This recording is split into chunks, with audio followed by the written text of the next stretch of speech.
कर्नाटक राज्य आंगनवाड़ी कर्मचारी संघ जिला समिति बीदर की ओर से जिला उस्तुवारी कार्यालय बीदर में धरना किया गया, जिसमें आंगनवाड़ी महिलाओं ने अपनी मांगों को लेकर धरना दिया और उनकी मांगे जल्द से जल्द पूरी करने का सरकार से आग्रह किया। उन्होंने कहा कि एकीकृत बाल विकास योजना को शुरू हुए 50 साल होने वाले हैं। संरक्षण, पोषण, शिक्षा, संवैधानिक कर्तव्य एवं खाद्य सुरक्षा अधिनियम 2013, अनिवार्य शिक्षा अधिनियम 2009 के कर्तव्यों का क्रियान्वयन आंगनबाड़ी कार्यकर्ताओं एवं सहायिकाओं द्वारा वैधानिक रूप से स्थापित आंगनबाड़ी केंद्रों के माध्यम से किया जा रहा है। सुप्रीम कोर्ट और गुजरात हाई कोर्ट ने भी फैसला सुनाया है कि केंद्र और राज्य सरकारों को उन्हें ग्रेड 3 और 4 कर्मचारियों के रूप में मानने के लिए संयुक्त नियम बनाने चाहिए। और सुप्रीम कोर्ट ने यह भी फैसला सुनाया है कि वे ग्रेच्युटी भुगतान अधिनियम 1972 के तहत पात्र है। इस अवसर पर कहा गया कि सिद्धरामैया की सरकार जो सांप्रदायवादियों और अलगाववादियों को हराकर जनता की सरकार बन गई है। उन्होंने मांग की कि सरकार 12 लाख आंगनवाड़ी गरीब महिलाओं और उन महिलाओं के जीवन को बेहतर बनाने के लिए तत्काल कार्रवाई करे जो राज्य के मानव विकास के लिए कड़ी मेहनत कर रही है। इन महिलाओं का हर रात एक बड़ा विरोध प्रदर्शन किया जा रहा है। पत्र में हम आंगनवाड़ी कार्यकर्ताओं के बारे में चर्चा करना चाहेंगे और निम्नलिखित मांगों को पूरा करने की मांग करेंगे। इस अवसर पर आंगनवाड़ी महिलाओं ने केपी न्यूज से बात की। केपी न्यूज के लिए कैमरामैन पपुराज का कवरेज। देख रहे एक एक लोगों को ठंडी पकड़ के इधर गिर के हम ये पकड़े, अभी तो हम नहीं छोड़ने वाले।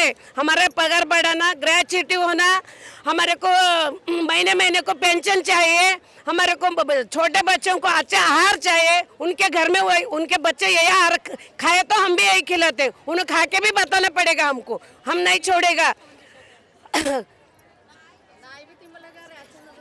हमें अभी बोल रहा हूँ मैं, हमारे पूरा मांग है कितना, वो पूरा बेलगाम अधिवेशन में होए तो अच्छा है, नहीं तो हम सभी लोग बेंगलुरु और दिल्ली जाने को रेडी है। हमारा पूरा ग्रेच्युटी होना 26,000 हमको पगार मिलना है, 10,000 पेंशन मिलना है, गवर्नमेंट बनना है। आंगनवाड़ी में LKG UKG सभी को चलाना है, दूसरों को नहीं लेने का है। हमारा हैदराबाद कर्नाटक में 7 जिलों में 1000 LKG UKG ले आ चुका है। वो 10 महीने के बाद वापस लेते बोल के रेटिंग में दिया है, वो वापस लेके वो 1000 में हमारा आंगनवाड़ी वर्करों को भर्ती कर लेना है बोल के चाहता हूँ। मेरा नाम सुशीला अत्ती, बीदर जिला आंगनवाड़ी अध्यक्ष। ಅಂಗನವಾಡಿ ನೌಕರರ ಸಂಘ ಬೀದರ್ ನಿನ್ನೆಯಿಂದ ಅಹೋರಾತ್ರಿ ಹೋರಾಟ, ಚಳಿಗಾಲದ ಅಧಿವೇಶನ ಬೆಳಗಾವಿಯಲ್ಲಿ ಮತ್ತೆ ಎಲ್ಲ ಜಿಲ್ಲೆಗಳಲ್ಲಿ ಜಿಲ್ಲಾಧಿಕಾರಿಗಳ ಕಚೇರಿ ಮುಂದೆ ಅಹೋರಾತ್ರಿ 2 ದಿವಸದ ಒಂದು ಹೋರಾಟವನ್ನು ಹಮ್ಮಿಕೊಂಡಿದ್ದೇವೆ. ಸುಮಾರು ICDS ಪ್ರಾರಂಭವಾಗಿ 50 ವರ್ಷಗಳಾಯಿತು. ಆದರೆ ಇಲ್ಲಿವರೆಗೆ ನಮಗೆ ನೌಕರಿ ಖಾಯಂ ಮಾಡಿಲ್ಲ. ಖಾಯಂ ಮಾಡಬೇಕು. ಗುಜರಾತ್ ಕೋರ್ಟ್ ತೀರ್ಪು ಕೊಟ್ಟಂಥ ಒಂದು ತೀರ್ಪು ಅಂಗನವಾಡಿ ಕಾರ್ಯಕರ್ತರಿಗೆ ಮತ್ತು ಸಹಾಯಕರಿಗೆ C ಗ್ರೇಡ್ ಮತ್ತು D ಗ್ರೇಡ್ ಒಂದು ನೌಕರರೆಂದು ಪರಿಗಣಿಸಬೇಕು. ಮತ್ತು ಮಕ್ಕಳಿಗೆ ಶಾಲಾ ಪೂರ್ವ LKG UKG ಶಿಕ್ಷಣ ಇಲಾಖೆಯವರು ಏನು 10 ತಿಂಗಳ ಸಲುವಾಗಿ ತೆಗೆದುಕೊಂಡಿದ್ದಾರೆ, ಅದನ್ನು ಅಲ್ಲಿಗೆ ನಿಲ್ಲಿಸಿ ನಮ್ಮಲ್ಲಿ ಅಂಗನವಾಡಿ ಕಾರ್ಯಕರ್ತೆಯರು ಸುಮಾರು ಜನ ಡಿಗ್ರಿ ಮಾಡ್ಕೊಂಡಿದ್ದಾರೆ. ಅದು ಮಾಂಟೇಶ್ವರಿ ಅಂತ ಹೇಳಿ ಏನು ಒಂದು ಅಂಗನವಾಡಿ ಕೇಂದ್ರಕ್ಕೆ ಒಂದು ಮೇಲ್ದರ್ಜೆಗೆ ತಂದಿದ್ದಾರೆ. ಅದರಲ್ಲಿ ನಮ್ಮ ಸಂಗಾತಿಗಳು ಏನು ಡಿಗ್ರಿ ಮಾಡಿದ್ದಾರೆ ಅವರಿಗೆ ತಗೋಬೇಕು. ಮತ್ತು ಬೆಳಗ್ಗೆಯಿಂದ ಬಂದಂಥ ಮಕ್ಕಳಿಗೆ ಪೂರಕ ಪೌಷ್ಟಿಕ ಆಹಾರ ಈಗಾಗಲೇ ಕೊಡ್ತಾ ಇದ್ದಾರೆ. ಅದು ಒಳ್ಳೆ ಗುಣಮಟ್ಟದ ಆಹಾರ ಅಲ್ಲ. ಅದು ಮಕ್ಕಳ ತಿಂಡಿಯ ಮೇಲೆ ಒಂದು GSTಯನ್ನು ಸರ್ಕಾರ ಹಾಕಿದೆ. ಆ GSTಯನ್ನು ವಾಪಸ್ ತೆಗೆದುಕೊಂಡಾಗ ಮಾತ್ರ ಒಂದು ಒಳ್ಳೆಯ ಫುಡ್ಡನ್ನು ನಮ್ಮ ಮಕ್ಕಳಿಗೆ ಸಿಗ್ತದೆ. ಹಾಗಾಗಿ ಪೂರಕ ಪೌಷ್ಟಿಕ ಆಹಾರ ನಮಗೆ ಬೇಡ, ಪೂರ್ಣ ಪ್ರಮಾಣದ ಆಹಾರವನ್ನು ಬೇಕು. ಮತ್ತು ICDS ಪ್ರತ್ಯೇಕ ನಿರ್ದೇಶನಾಲಯ ಆಗಬೇಕು. ಮತ್ತು ರಾಜ್ಯ ಸರ್ಕಾರ 2018ರಿಂದ ಇಲ್ಲಿವರೆಗೆ ಒಂದು ನಯಾ ಪೈಸೆ ಕೂಡ ಹೆಚ್ಚು ಮಾಡಿಲ್ಲ. ಈ ಕೂಡಲೇ ನಮಗೆ ಗೌರವಧನ ಹೆಚ್ಚು ಮಾಡಬೇಕು.